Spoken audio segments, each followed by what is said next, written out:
Voltando então e dando continuidade ao capítulo 21, resolvemos dividir ele em duas partes, uma sobre aminas e outra sobre substâncias heterocíclicas. E é esta a parte agora final, vai tratar de substâncias heterocíclicas.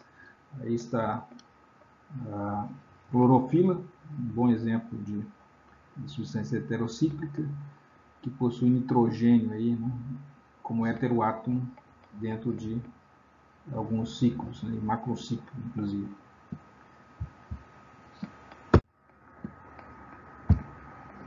Bom, vendo aqui um pouquinho da estrutura de anéis de 5 membros, temos aqui o pirrol e o furano. Notem que, no caso, são todos ciclos de 5, são sistemas aromáticos. A gente falou sobre compostos aromáticos no capítulo 15, detalhadamente sobre isso. Então, são compostos aromáticos, são cíclicos, cada um dos elementos desse ciclo está hibridado em sp2, então o nitrogênio aqui está em sp2, e coloca 2 elétrons no orbital p puro, que é esse orbital lilás. E os outros orbitais, os outros 3 orbitais sp2, um está ligado com o carbono do ciclo, o outro também, e finalmente um em amarelo está ligado ao hidrogênio, que são orbitais do tipo sp2. O orbital p puro está de todos os elementos, hibridado em sp2, inclusive do nitrogênio, está em lilás aqui, com a diferença que o nitrogênio tem 2 elétrons no orbital p puro, enquanto cada carbono só tem 1 elétron no orbital p puro. Esses elétrons, nesses orbitais p puro, se unem formando um ciclo, tanto acima quanto abaixo do sistema cíclico, né? E formam uma nuvem contínua de elétrons de uma face e na outra do anel pirrólico. Então, essa é a estrutura do pirrol. Note que esse par de elétrons ele não está disponível mais para ser doado, né, conferindo basicidade e nucleofilia ao nitrogênio. Nesse caso aqui, ele não pode ser doado porque esse par de elétrons está sendo utilizado pelo sistema π. Se esses elétrons forem retirados, quebra-se a aromaticidade e diminui a estabilidade do sistema. Então, ele é muito difícil de ser retirado, ele não está disponível para ser doado. Aqui a estrutura, quando substituímos o nitrogênio pelo oxigênio, tudo se repete, só que o oxigênio tem um elétron a mais. Então, nesse orbital amarelo, que é o mesmo do nitrogênio, que é um orbital sp2, sp2 da mesma maneira, aqui só tinha, no caso do nitrogênio, só tinha um elétron nessa posição. Ele estaria se compartilhando esse elétron com o hidrogênio, que tem um elétron também, formando um par de elétrons compartilhados entre nitrogênio e hidrogênio. Aqui, o orbital sp2 já tem 2 elétrons. Então, ele já está completo. Não precisa compartilhar para ganhar mais elétrons. O oxigênio já está com o octeto completo desse jeito. E esse par de elétrons do não compartilhado, o outro par de elétrons na orbital p puro, em lilás, participa do sistema π, que tem que ter um número ímpar de pares, né? Então, são 2 mais 4 dá 6 elétrons π, e 6 é um número ímpar de pares, são 3 pares.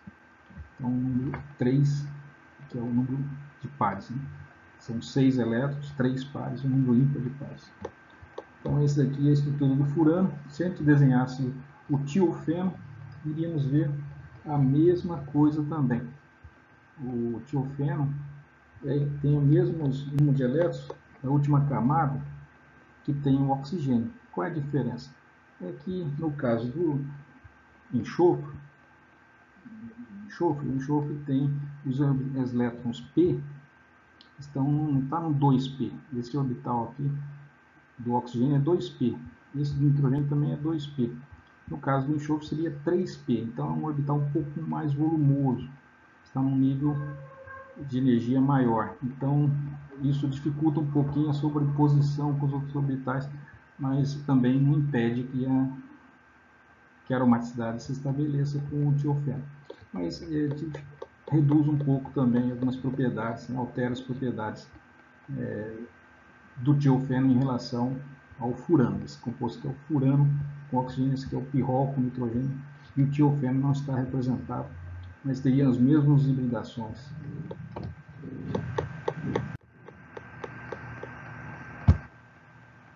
Bom, aqui está as estruturas canônicas, né, que são os contribuintes de ressonância, para mostrar que os elétrons do pirrol estão deslocalizados. E nessa deslocalização, são os elétrons do nitrogênio, né, o par de elétrons não compartilhado do nitrogênio, que está circulando pelo sistema conjugado. Isso que confere aromaticidade ao pirrol. Mas pelo fato desses elétrons do nitrogênio estarem deslocalizados pelo sistema π, o nitrogênio, a maior parte das estruturas canônicas aí, possui uma carga positiva sobre o nitrogênio do pirrol. Isso e uma carga negativa no restante do anel. Então ele tem um polo positivo sobre o nitrogênio.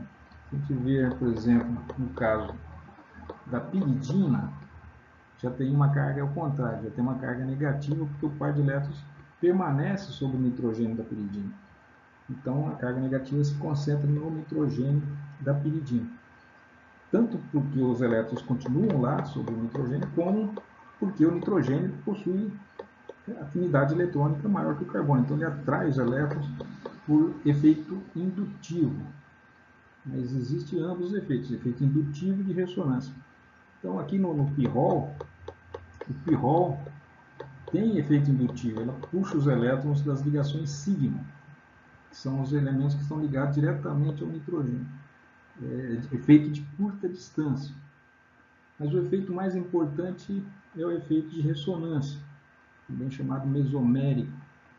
E é esse que vai sobrepor, né, que vai impor aí as suas propriedades. Então, por esse efeito de ressonância, o nitrogênio perde os elétrons que participam do sistema conjugado e ficam deslocalizados. E nessa deslocalização, o nitrogênio fica, né, positivo. Então, essa é a estrutura que prevalece, a de ressonância. E nessas estruturas de ressonância, que são prioritárias, o nitrogênio fica positivo e a carga negativa fica no anel, no restante do anel. Vamos ver depois com a piridina que acontece o contrário, né? Aqui a carga negativa fica sobre o anel e a carga positiva sobre o nitrogênio. Lá na piridina acontece o contrário, a carga positiva fica no anel. Bom, ela não chega a existir, mas não existe uma carga positiva sobre o nitrogênio. Bom, aqui também se nota que se observa que o pirrol é uma base extremamente fraca, justamente por não ter pares de elétrons para serem doados, né? Esse par de elétrons não está disponível para ser doado. E a basicidade do nitrogênio se deve a esses elétrons que podem ser doados. E como o pirrol não possui elétrons para serem doados, porque eles estão comprometidos aqui com o sistema π, sistema aromático, não existe basicidade no pirrol, ele é uma base extremamente fraca. Então, como foi dito anteriormente, existe, ao contrário do que acontece com a pirrolidina, que é o pirrol hidrogenado, saturado, nota que esse pirrol tem as insaturações, né? Duplas ligações aqui. A pirrolidina, que é seu homólogo saturado, ele possui uma carga negativa que se acumula sobre o nitrogênio, porque ele atrai elétrons para si por efeito indutivo. Ele atrai os elétrons dos carbonos que estão ligados diretamente a ele. E ele possui um par de elétrons que não está disponível para ser doado. Então a carga negativa está sobre ele. Então por isso que a setinha do momento de polar aponta para o nitrogênio. Aqui, quando se trata do pirrol, pelos motivos já comentados, acontece o contrário. Os elétrons do nitrogênio são deslocalizados, e apesar de ele continuar atraindo os elétrons dos carbonos, existe um efeito maior, que é o fato de ele perder esse par de elétrons para o sistema conjugado aqui, e o elétron ficar circulando pelo sistema. E ele ficar, portanto, a maior parte do tempo sem esse par de elétrons, fica positivo. Então aqui inverteu, a carga positiva, negativa está sobre o anel e a carga positiva está sobre o nitrogênio. Além disso, o efeito de ligação indutiva sobre os carbonos, diretamente ligado ao nitrogênio, agora são carbono sp2. Os carbonos sp2 são mais eletrofílicos. Então eles não doam elétrons, tal como acontece com os carbonos sp3 da pirrolidina. Os carbonos sp2 eles tendem a ser mais eletronegativos. Eles doam também, porque o nitrogênio é mais eletronegativo que eles, de qualquer forma, mas já não é da mesma facilidade. O carbono sp2 tem mais afinidade eletrônica do que o carbono sp3 e menos do que no carbono sp. As reações que ocorrem com o pirrol, o furano, o tiofeno, também são reações de substituições eletrofílicas, e também acontecem reações de substituições nucleofílicas. O que nós estamos vendo aí é uma reação de substituição eletrofílica, mas também acontece reações nucleofílicas em determinadas condições. Que é uma reação de substituição eletrofílica. É o que estamos vendo aí. Vem um eletrófilo. Quem é um eletrófilo? Aquele espécie química que tem carga positiva ou deficiência de elétrons, que busca elétrons, que gosta de elétrons. Porque ele está com carga positiva, como mostramos aí, ou porque ele é deficiente de elétrons. Então aqui nós temos uma espécie carregada positivamente, um eletrófilo típico, e o sistema π é um sistema rico de elétrons, né? Tem os elétrons rodando aqui livremente, né? E esses elétrons são relativamente fáceis de serem capturados aí pelo eletrófilo. Então, isso aí já foi visto no capítulo 15, com o benzeno. E aqui repete-se a mesma coisa. A questão aqui é de estudar qual é a posição favorável. Seria a posição 2, a numeração começa pelo nitrogênio, 1, posição 2, 3, 4, 5. Né? Então a posição 2 ela se repete do lado direito e esquerdo, e a posição 3 também se repete aqui. Ou seria 2 ou seria 3. Então essa é a questão. Vamos ver isso na sequência. Mas aqui está um exemplo típico de substituição em 2. Né? O par de elétrons ataca o eletrófilo, se forma essa espécie carregada positivamente no carbono adjacente, que é o carbono da posição 3, que a dupla se estabelece entre o carbono 2 e 3. Se o par de elétrons é perdido aqui no carbono 2, a carga positiva fica no carbono 3. Né? Depois sai um próton, sai um hidrogênio. O hidrogênio sai na forma de H+, e o par de elétrons é devolvido para restituir a dupla ligação original. E com isso você tem a substituição de um hidrogênio original que estava aqui, que não foi representado, estava na posição 2, e agora nós temos um Y, que é a forma genérica de representar aqui um eletrófilo qualquer genérico que entrou na posição 2. A fase mais difícil é a ruptura de ligações, quando você introduz, né, o ataque do par de elétrons do pirrol, né, do eletrófilo ao eletrófilo. Isso aqui é uma ruptura da aromaticidade, então é uma fase lenta, slow, lenta. E a hora de restituir a aromaticidade, com a saída do próton, é uma fase rápida, porque o composto produto substituído final é estável, é mais rápido, volta-se a ter a estabilidade original. Como exemplo de agentes eletrófilos, né, temos o bromo. Pode ser o iodo, bromo, cloro, pode ser também uma nitração, uma acilação. Vimos vários exemplos de eletrófilos em reações de substituições eletrofílicas aromáticas no capítulo 15, 16. E aqueles mesmos agentes, né, eletrofílicos, pode ser repetido aqui, inclusive as condições similares. Então, aqui um exemplo com bromo. Lá usava-se um catalisador que era o brometo de ferro, né? Aqui não se colocou porque o furano, o pirrol e o tiofeno são mais reativos do que o benzeno. Então, não foi colocado catalisador para essa reação, que seria o brometo de ferro 3. Né? Note que a substituição acontece no carbono 2 do furano. Numera-se a partir do oxigênio 1, 2, 3, vai dando a volta. Então seria o carbono 2 que é substituído. Tem um hidrogênio aqui ligado ao carbono 2, esse hidrogênio sai e entra um bromo no lugar. E sai o outro bromo, fica com o hidrogênio que saiu como um ácido bromídrico. Esse ácido bromídrico, para não dar problema, normalmente se coloca uma base para destruir ele na reação. Uma base, o ácido bromídrico se destrói formando água e sal. Então esse é o composto produto da reação. Se uma das posições 2 estiver ocupada, é lógico que vai acontecer o ataque na outra posição 2, né? Seria aqui, no caso, se começarmos a numerar, seria a posição 4. E aqui foi usado anidrido acético e ácido nítrico. Então foi feito aqui uma nitração. O anidrido acético pode ir reagindo com a água que vai se formando ácido acético. Então aqui também é uma nitração, é um agente, né? Lá a gente fez esses estudos de nitração usando ácido sulfúrico e ácido nítrico, quando foi feita a nitração do benzeno, inclusive a nitração do tolueno para formar trinitrotolueno, a gente explicou o mecanismo dessas reações. Quanto à energia de ressonância, o benzeno tem maior energia de ressonância do que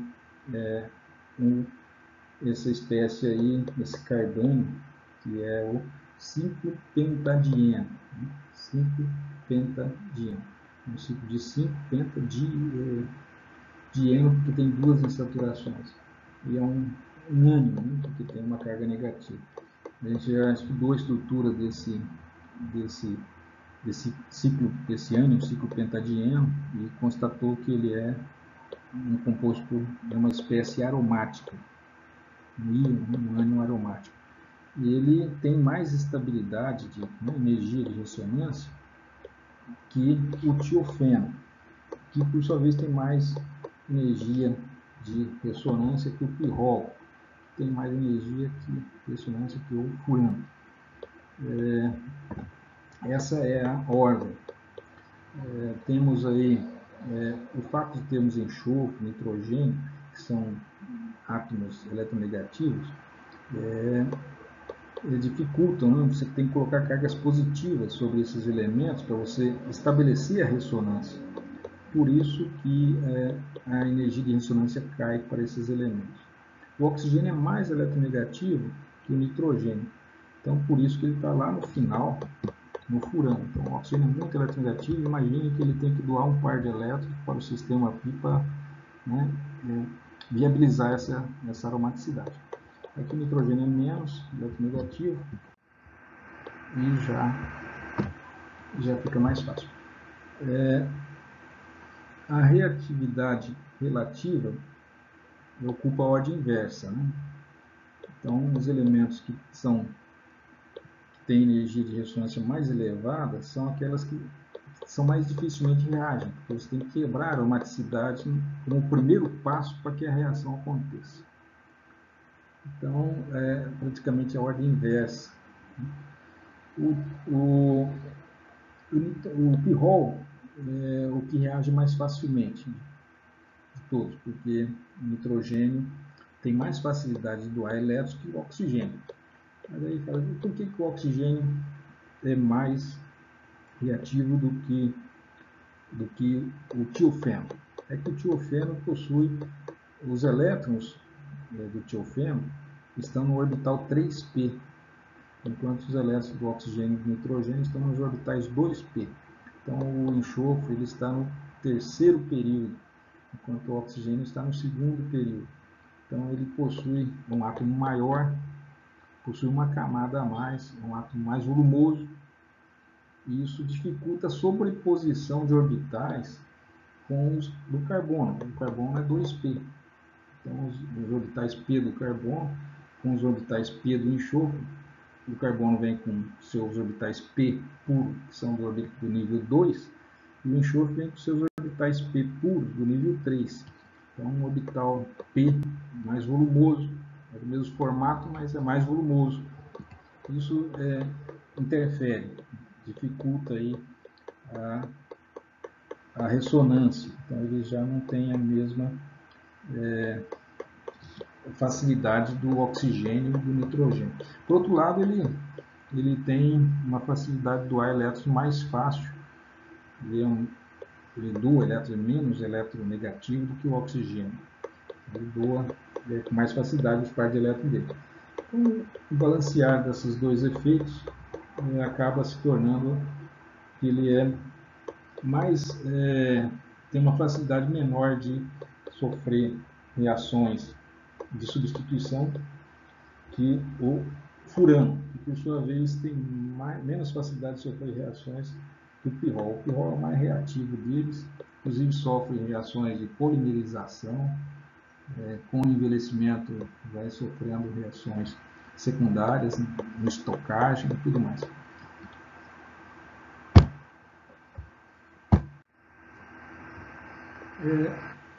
Para comparar a reação, né, a reatividade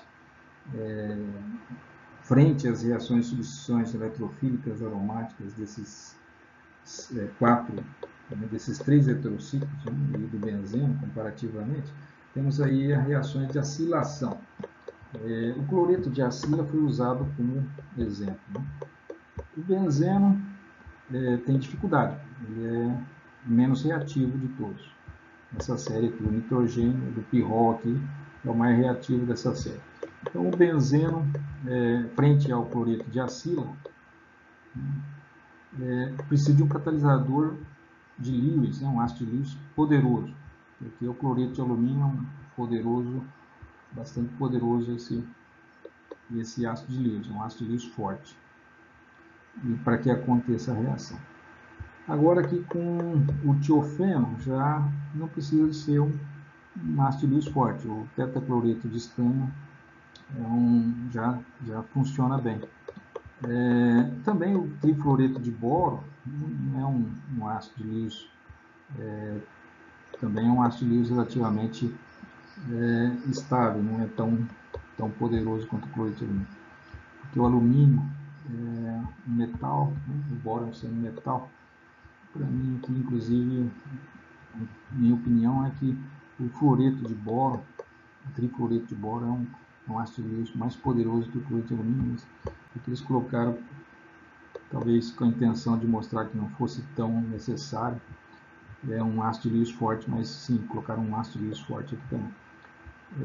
Com o furano, né, e fizeram uma acilação do furano aqui na posição 2. Nota que sempre acontece na posição 2.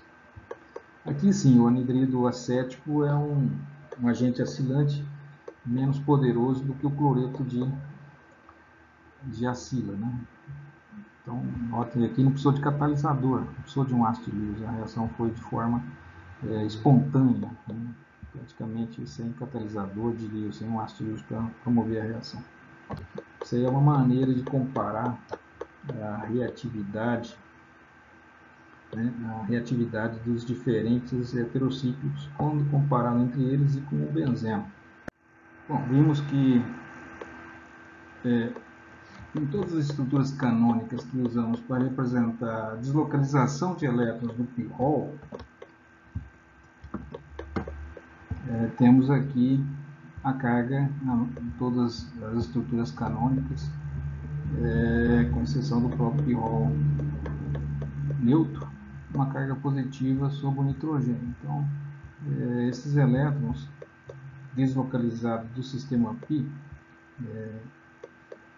necessita dos elétrons do par do nitrogênio, par de elétrons do nitrogênio. Por isso que, ao se deslocalizar esses elétrons, o nitrogênio fica positivo. Então, é uma das características desse composto. Ele tem sempre um polo positivo sobre o nitrogênio. O pirrol é instável em soluções ácidas, fortes, porque uma vez protonado, ele sofre uma protonação, e a protonação vai acontecer justamente na posição 2, né, onde os eletrófilos atacam. Então, quando você tem um H+, uma solução ácida forte, você tem muito hidrogênio iônico. E esse hidrogênio iônico não é um bom eletrófilo, mas pode atuar como eletrófilo em altas concentrações, em ácido forte. Então, ele ataca a posição 2 aqui.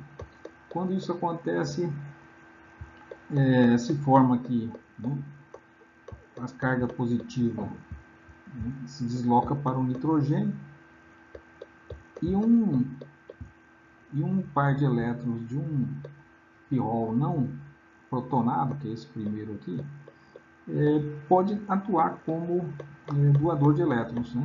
Ele ser o doador de elétrons para a carga positiva do outro nitrogênio que está protonado, do outro pirrol que está protonado. Então, esse pirrol que está protonado tem uma carga positiva sobre o nitrogênio.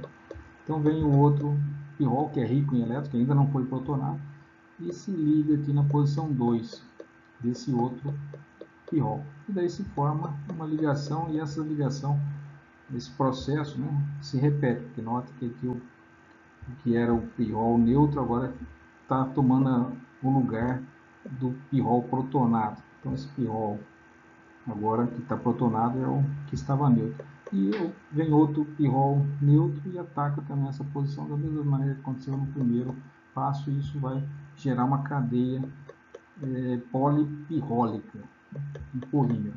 Então isso é uma coisa que acontece porque a reatividade do pirrol é bastante alta quando comparada com seus análogos. A acidez do pirrol, ela existe e pode ser medida pela estabilidade do ânion que se forma, ou do contraído. No caso aqui, quando o pirrol é protonado, se forma essa espécie protonada aqui, ele ataca a posição 2, como foi visto, e se forma um pirrol protonado. A tendência desse pirrol protonado devolver o próton é bastante elevada, é um ácido muito forte. O pKa disso daqui é menos 3,8, é um ácido de uma acidez elevada, porque a tendência é de devolver, é liberar próton. Então, quanto maior a tendência e a facilidade disso acontecer, mais ácido é o composto. Então, um pirrol protonado ele tem uma grande tendência de devolver o próton, liberar o próton. E ao fazer isso, isso se reflete na acidez. A acidez é a facilidade com que tem um composto de produzir prótons. E essa espécie protonada tem uma facilidade muito grande de liberar prótons. Só para comparar, se fosse uma pirrolidina, que não fosse o pirrol, mas fosse a pirrolidina, que é toda saturada, a acidez e a protonação ocorreria daí no nitrogênio, a acidez dessa pirrolidina protonada está em torno de 10, 11, né? Então, uma diferença muito grande para menos 3,8. Cada unidade de pKa é 10 vezes maior que a outra. Então, de menos 3,8 para 11 positivo, é em torno de 14 pontos, 15 pontos. Então, é um seguido de 15 zeros. Né? Então, é muito mais ácida um pirrol protonado que uma pirrolidina protonada. Um composto muito ácido. Então, isso reflete a dificuldade e a tendência que o composto protonado tem de voltar a ser aromático. Ele prefere ficar no seu estado estável, que é aromático, sem ser protonado. E a protonação não vai acontecer preferencialmente no nitrogênio, acaba acontecendo preferencialmente na posição 2, né? Posição 2 aqui. Depois os elétrons se movem e o par de elétrons acaba sendo, o nitrogênio acaba se comprometendo e a carga positiva acaba sobre o nitrogênio, mas existem estruturas de ressonância aqui de qualquer forma.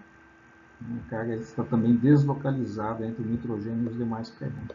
Mesmo assim, o pKa é bastante baixo. Aqui, para efeito de comparação, os diversos estruturas cíclicas, né, heterocíclicos, a maior parte aí aromático, né, quase todos aromáticos, da primeira fileira todos aromáticos, são todos aromáticos aqui na primeira linha, e aqui no primeiro elemento também aromático, essa estrutura aqui. E esses daqui, para comparação, são não aromáticos, são, com exceção desse daqui também, que é a forma neutra da cadeia lateral da histidina. Então, notamos aqui que o pirrol é o mais ácido de todos, né? Uma vez protonado, a tendência dele perder esse próton é muito elevada, ele tem uma elevada acidez. Depois vem o indol protonado na posição 3, né? 1, 2, 3. Depois vem uma diazina, né? A diazina aqui aromática. Depois temos essa estrutura aqui, parece uma purina. Aqui nós temos uma quinolina protonada. Aqui nós temos a piridina protonada. Aqui nós temos a diazina, né, uma ciclopropano, azociclopropano. Né? Já é uma estrutura não aromática e ela é alifática, né? Só carbonos sp2 aqui, sp3 no sistema. Então, nota que já muda bastante, né? pKa8. Aqui todos eles são ácidos fortes, né? Só para você comparar, o ácido acético tem pKa 5, esse aqui tem a acidez do ácido acético, essa piridina protonada aqui. Esse é próximo, 4,85, aqui já cai mais, por causa de aumento do número de nitrogênio na estrutura. Também tem 2 nitrogênio na estrutura, também interfere, menos 2,4. Então, é uma comparação aí entre a acidez dos diversos compostos nitrogenados, aromáticos e não aromáticos. O indol tem a estrutura aí, é um benzo, se fosse para inventar um nome, poderíamos chamar de benzopirrol, né? Então, porque temos aí o benzofurano e o benzotiofeno, mas o nome popular é o indol. Então, o indol é essa estrutura com um anel benzeno fundido com o pirrol. Aqui é um benzeno fundido com furano, aqui é um benzol fundido com o tiofeno. Bom, essas são as estruturas de 5 membros. Agora vamos ver a estrutura de 6 membros. Temos a piridina, aí está a estrutura da piridina. É uma estrutura de 6 membros, em que nós temos o nitrogênio agora da piridina. Ela não precisa usar o par de elétrons, porque ele já entra com a ligação π de um elétron só. O sistema não precisa de 2 elétrons para se tornar aromático, só precisa de um elétron, porque já existem 5 elétrons no sistema π da piridina. Então, para formar o 6, que é necessário 3 pares, um número ímpar de pares, né? 3 pares, então não precisa de 2 elétrons. Senão, não haveria problema, é só colocar o par de elétrons do orbital sp2 no orbital p puro, isso aí o átomo adquire essa configuração. Mas não é necessário. Então, já existem os 6 pares, os 6 elétrons, os 3 pares de elétrons aqui, e o nitrogênio está em orbitação sp2, esse é o orbital p puro dele, tal como dos carbonos também. E ele tem 2 elétrons aqui não compartilhados, ficam aqui disponíveis para serem doados, por isso é uma base de Lewis. Essa é a estrutura da piridina. Esses pares de elétrons estão no orbital sp2. Nota que existe um sp2 ligando aqui o ciclo de um lado e do outro lado. E uma ligação, a outra ligação sp2 é amarela aqui e está com 2 elétrons. E os orbitais p puros estão transversais, né? Perpendiculares ao ciclo. Esses compostos, o íon piridínio é um ácido mais forte do que o íon amônio típico. Então, o íon piridínio é quando o nitrogênio está protonado. Ele é um ácido mais forte do que o amônio, né? O íon amônio, que é, no caso, o nitrogênio da amônia quando ela está protonada. Por que isso acontece? Porque a amônia protonada o nitrogênio está hibridado em sp3. E no caso do piridina protonada, ela está hibridado em sp2. Então ela é mais ácida. Mas aqui está um exemplo de reação química da cadeia lateral. Então, as reações que a gente já estudou no capítulo 15 e 16, sobre as cadeias laterais, ou seja, os ligantes, né, os grupos que estão ligados ao anel benzênico, ou no caso aqui, ao anel piridínico, eles também sofrem as mesmas reações típicas, né? Sempre levando em consideração que o carbono que está ligado diretamente ao benzeno ou ao composto aromático, que seria, se fosse o benzeno, seria um carbono benzílico aqui, podemos dizer que é um carbono piridínico, né? Mas ou seja, esse carbono aqui da cadeia lateral ligado à piridina. Esse carbono ele tem uma preferência por uma reatividade especial. Então, na hora de haver uma bromação, usando N-bromosuccinimida, que é um agente bromante, aquecimento, representado por esse triângulo vermelho, e um peróxido, né, que é uma reação do tipo radicalar, daí se forma uma substituição nesse carbono ligado ao anel benzênico. Não vai acontecer no carbono beta aqui, vai acontecer no carbono que está ligado diretamente ao anel benzênico, ou no caso piridínico.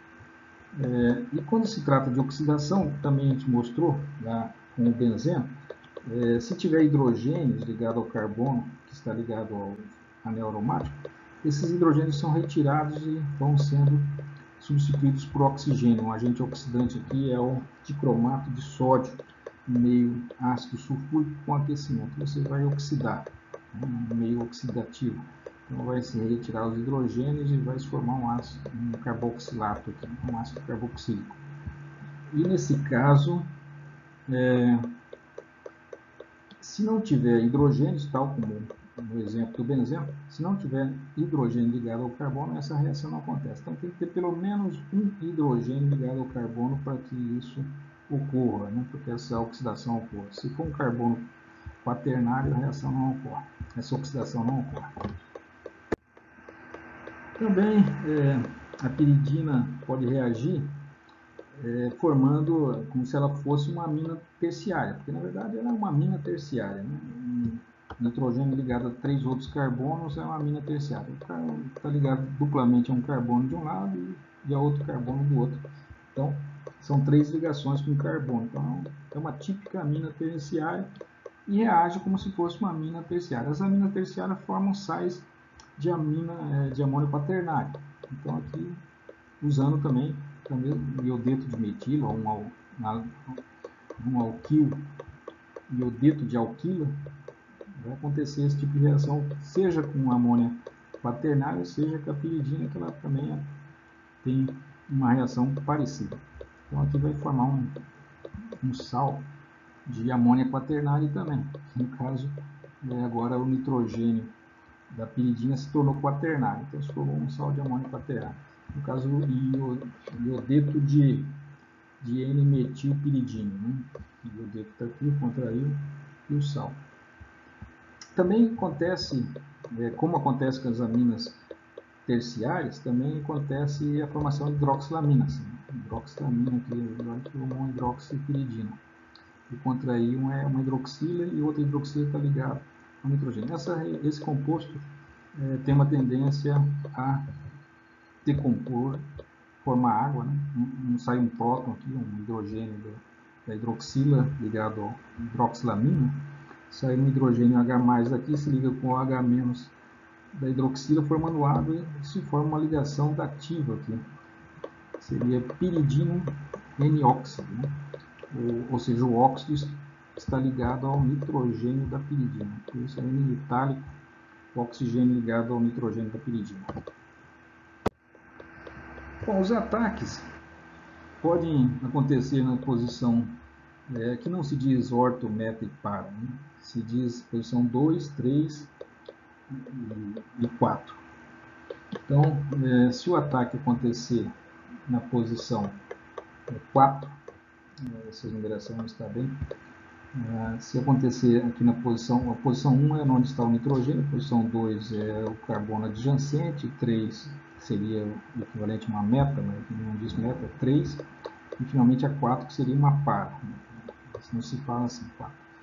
Então aqui vamos ver essas diversas possibilidades e ver qual que é o ataque mais estável para entender qual é a preferência, onde que o eletrófilo vai atacar preferencialmente a piridina. Então vamos ver esse exemplo aqui seria na 4, está equivocado aqui, na 2 e 4. Então se atacar aqui na posição par, que seria a 4, um eletrófilo, né, que está com a carga positiva porque ele gosta de elétrons. Então o sistema Pi é um sistema rico em elétrons. Então se atacar aqui na 4, vejam o que acontece. Forma uma carga adjacente, no caso aqui na posição 3, que seria uma posição meta, assim dizer. Essa carga positiva se desloca para cima do nitrogênio. Notem, quando esse par de elétrons aqui estabelecer uma dupla na posição adjacente, aqui, a carga positiva se move para o nitrogênio. Então é uma situação estável. Assim, né? Nitrogênio positivo nunca é estável, é uma situação instável, porque é um elemento muito eletronegativo. Nota que ele não está usando o par de elétrons dele, ele está com uma carga positiva neta sobre ele. Sobre o nitrogênio. Então isso daí dá instabilidade, é uma das formas canônicas instáveis, desfavorável. E depois, é claro, esse par de elétrons adjacente do lado esquerdo se move para formar uma dupla com nitrogênio pela lateral esquerda e a carga positiva se move para a outra posição. São as 3 formas de ressonância pelo ataque na posição, não esqueçam, aqui é a posição 4. Na posição 3, aqui está correto, na posição 2 também está correto.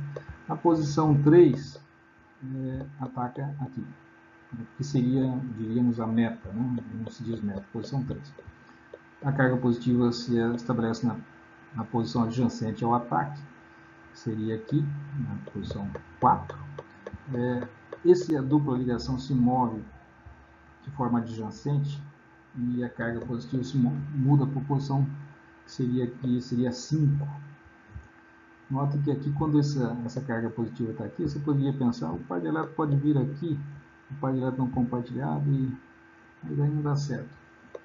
Porque ele tem uma dupla ligação aqui, ele pode mudar ela de posição. Né? A dupla está do lado direito, se move para o lado esquerdo, e a carga positiva se esquiva da posição 5 para a posição 2.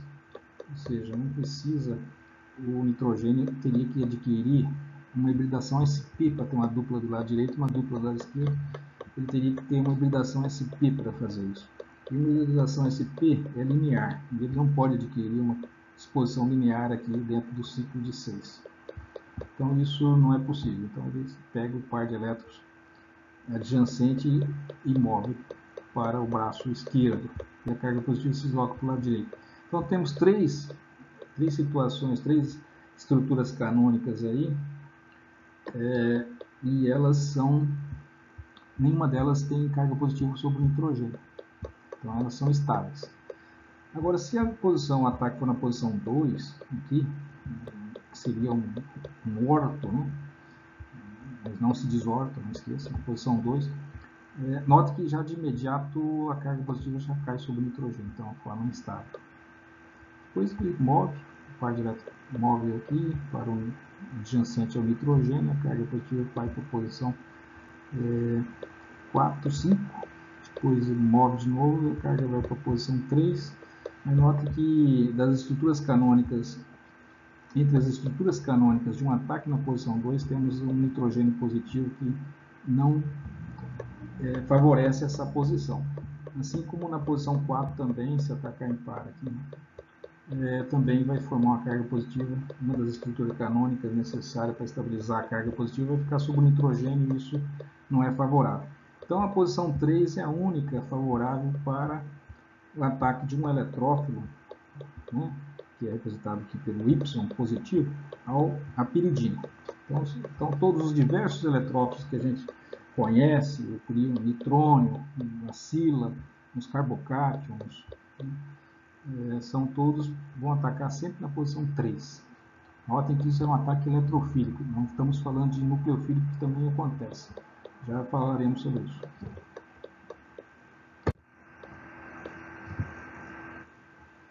Então, ataque sempre preferencialmente na posição 3, e não na 2 nem na 4.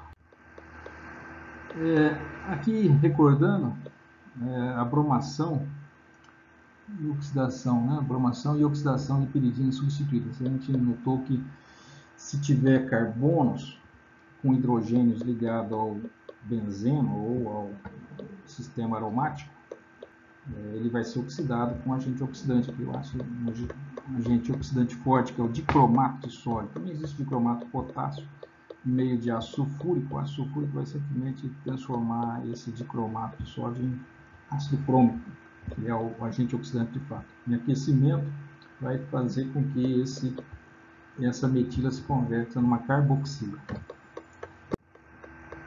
Diazotação de aminopiridina. Diazotação. Di quer dizer 2, azo quer dizer nitrogênio. Introduzir 2 nitrogênios na aminopiridina.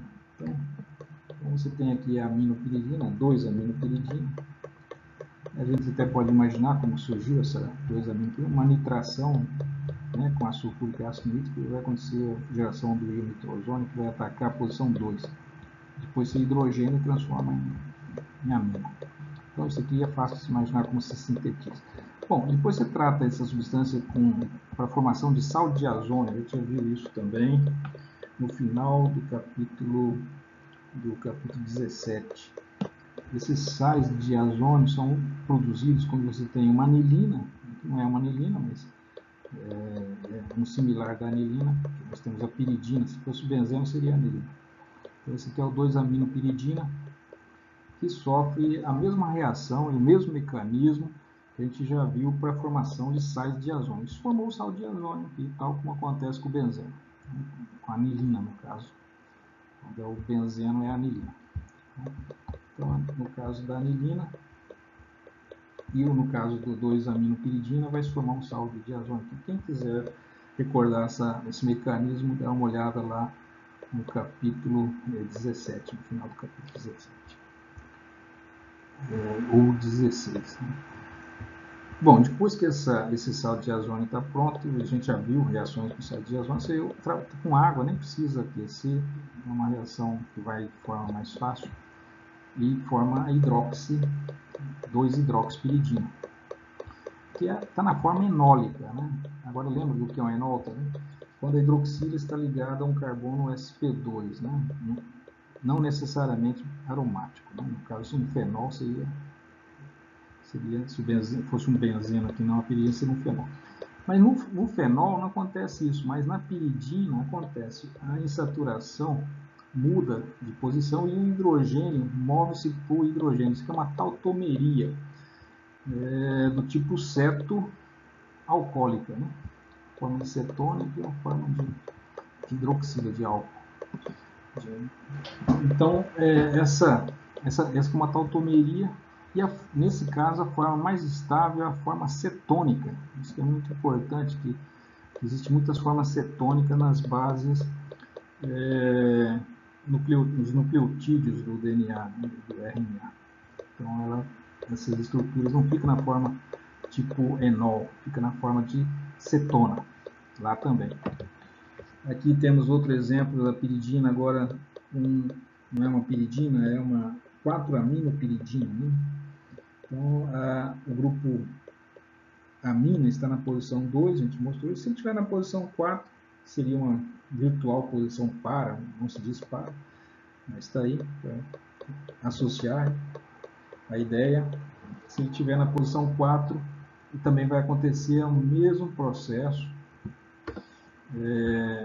Vai se formar o sal de ozônio, está usando ácido clorídrico e nitrito de sódio a 0 graus centígrados, é uma reação que é muito fácil. Depois coloca água, o sal se desfaz e se converte numa hidroxila. Essa hidroxila ela converte-se espontaneamente para a forma cetônica. Isso é uma espécie de enol, né? Um enol que é hidroxila ligado a um carbono sp2. Então, o hidrogênio sai do hidroxilo, se liga ao hidrogênio lá do final e os elétrons se movem e se forma uma cetona. Se chama gama-piridona. E lá no anterior seria alfa-piridona, que é a forma cetônica da piridina na posição 2 e na posição 4. Outra coisa interessante que acontece com a piridina é que se tivermos uma metila na posição 4 ou também na posição 2, só não na 3, mas se tiver na 4, como estamos vendo aí, uma metila, e eu digo, se não tivesse aqui também na posição 2, aconteceria também algo similar. Se tratar com uma base, a base vai retirar um hidrogênio da metila, por incrível que pareça, né? Isso acontece porque os elétrons, uma vez saído desse hidrogênio, os elétrons vão ser levados ao nitrogênio. Então, a acidez não se deve ao fato do carbono ter força para tirar os elétrons do hidrogênio. Sai um hidrogênio na forma de um H+, em forma ácida. Então, no caso aqui, é o nitrogênio que está sendo responsável pela força, né, retiradora de elétrons que atua sobre o carbono da metila. Então sai um H+. Esse H+ sai para se ligar com o OH- e uma hidroxila formando água. Não está representado a água aqui, mas é isso que acontece. Se formou esse carbânio, e é claro que esse carbânio, a carga negativa, vai ficar circulando pelo sistema, né, nas diversas posições, mas é por isso que ela se forma, justamente por estar distribuída a carga negativa. Quanto mais distribuído for uma carga negativa ou positiva, mais fácil é dela ser suportada pelo sistema e mais fácil, portanto, é de ser formada.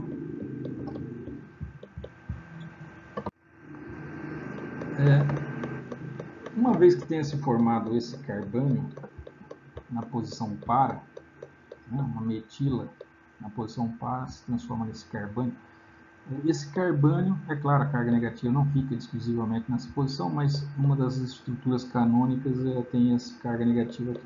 E essa carga negativa nessa posição é a única que pode sofrer uma reação sem destruir a aromaticidade, né? Porque as outras cargas negativas, quando estão no sistema aromático, destruiriam a ressonância, o sistema de ressonância, o sistema aromático. Então, quando ele está nessa posição, é que vai acontecer um ataque, uma reação de substituição acílica, né? Nós temos um aldeído aqui, e vai haver um ataque de um nucleófilo, né? A gente já viu essas reações de nucleofílicas acílicas no capítulo 17, 18 e 19.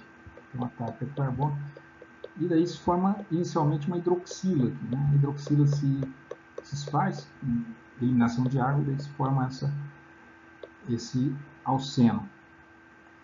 Então, vem uma carga negativa, o carbono, ataca o carbono da acila, da carbonila, o par de elétrons sobe para o oxigênio, daí é uma reação de adição, esse oxigênio se transforma em hidroxila, e essa hidroxila sai com o hidrogênio do carbono adiacente para se formar essa saturação, uma eliminação de água, para formar esse composto insaturado.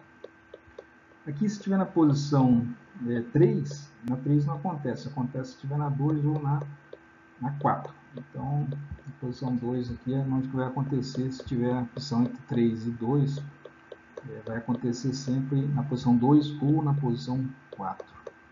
E daí, novamente, vai formar um carbânio aqui, o carbânio ataca um SN2. Tem uma carga positiva parcial sobre o carbono, porque ele está ligado ao bromo, daí vem a carga negativa desse carbânio, ataca o carbono com a carga positiva e o bromo sai levando os elétrons. Daí você tem uma reação de substituição SN2. Uma coisa, algo interessante aí também que acontece isso não aconteceria com o benzeno. Isso acontece porque tem nitrogênio dentro do anel benzênio que promove esse tipo de formação desse carbono. Estabiliza a carga do carbono. Aqui, para comparar, as quinolinas são anilinas ligadas a benzeno. Então, temos aqui uma anilina, aliás, uma uma piridina, né? Piridina ligada ao benzeno, fundido ao benzeno. Seria como se fosse um naftaleno, se fossem dois benzenos fundidos. Então, seria, no caso, uma piridina e outra benzeno, se chama quinolina. E se o nitrogênio tiver, só pode estar nessa posição 1 ou na posição 2. Se tiver na 3, é só virar de ponta cabeça, que é a mesma posição 2. E a 4, virando de ponta cabeça molécula, é a mesma que a 1. Então só pode estar na posição 1 ou 2. Na posição 1, o nitrogênio estando na posição 1 se chama quinolina. Se estiver na posição 2 ou 3, se chamaria isoquinolina. Ou seja, só existem duas possibilidades, ou é quinolina ou é isoquinolina. Quinolina se tiver no nitrogênio na posição 1 ou na 4, que é o mesmo composto, e pode ser isoquinolina se estiver na 2 ou na 3 aqui, que seria a isoquinolina. Notem que a acidez dos estados protonados são bastante ácidos, né? 4,85 e 5,14. Bom, qual a importância dos compostos heterocíclicos na biologia? É muito grande. Temos aqui o imidazol, que é o grupo, o resíduo da histidina. Então, é um dos aminoácidos naturais, do comércio natural, que é um heterocíclico, possui um heterocíclico na estrutura. Outro é a prolina e também o triptofano, possui estrutura heterocíclica. E nesse caso aqui, vamos dar uma olhada no caso da triptofano, já foi falado, é um indol, um sistema heterocíclico da triptofano é um indol, a gente já falou sobre o indol.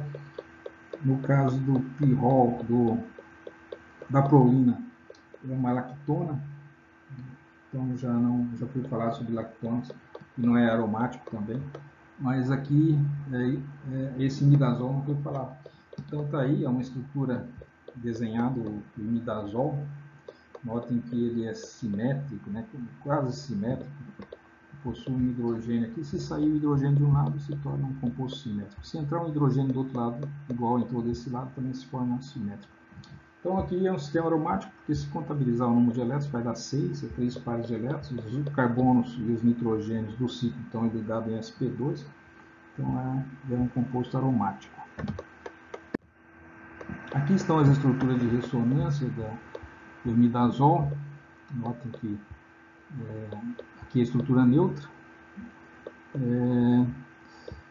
Essa estrutura seguinte aqui, um par de elétrons, esse par de elétrons do nitrogênio 1, se forma uma ligação dupla com o carbono 5, e o par de elétrons que estava no carbono 5 se acumula no 4, né? Carga negativa no 4. Se essa ligação, esse par de elétrons estabelecer uma dupla com o nitrogênio da posição 3, ele é obrigado a se liberar o par de elétrons aqui que ele tem com o carbono 2. Aí os elétrons se acumulam na posição 2. Se esse par de elétrons da posição 2 estabelecer uma ligação com o nitrogênio libera o par de elétrons que ele tem com o carbono 5 e os elétrons se acumulam na posição 5. Depois, se esse par de elétrons da posição 5 estabelecer uma dupla com a posição 4, o par de elétrons volta a se acumular no nitrogênio, estabelecendo a situação original. Portanto, temos aí as estruturas canônicas. Essas estruturas canônicas são importantes porque, olhando onde as cargas negativas se acumulam nas estruturas canônicas, é que podemos planejar onde seria o ataque de um eletrófilo. O eletrófilo vai atacar onde existe as estruturas canônicas mostram que se acumulam cargas negativas. Então, praticamente, os 3 carbonos que existem no imidazol, qualquer um deles tem uma carga negativa. Então, pode ser qualquer um dos 3 carbonos. Então, os híbridos de ressonância do imidazol protonado. Note que o imidazol naturalmente tem um dos nitrogênios protonados, mas se você protonar o outro, você tem os 2 hidrogênios protonados e eles entram em ressonância e os 2 são similares. O imidazol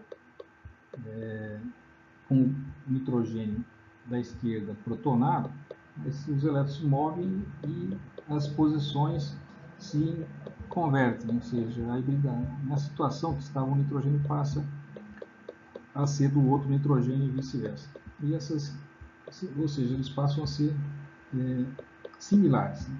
Nota que a estrutura se torna simétrica.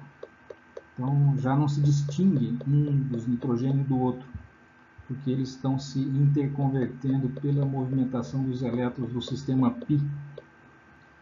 Então, com a protonação se obtém essa estrutura, a carga positiva fica distribuída entre os dois nitrogênios, né?